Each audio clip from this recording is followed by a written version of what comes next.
જે જિલ્લા વહીવટી તંત્ર દ્વારા મહાઆરતીનું આયોજન કરવામાં આવેલું હતું.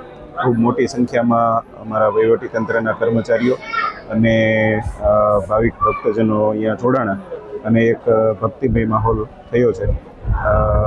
અહીંયા જે ફળોનો ભોગ મહાદેવને ધરાવવામાં આવેલો હતો અને આજે આરતી છે એ ખૂબ સારી રીતે સંપન્ન કરવામાં આવેલી છે.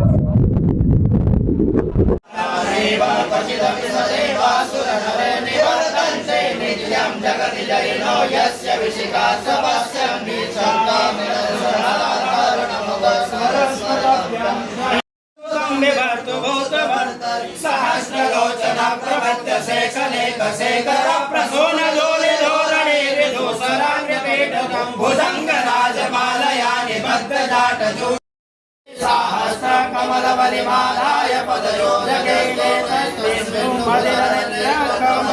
गतो भक्त्युद्रेका परिणतिमसो चक्रवपुषा त्रयाणां रक्षायै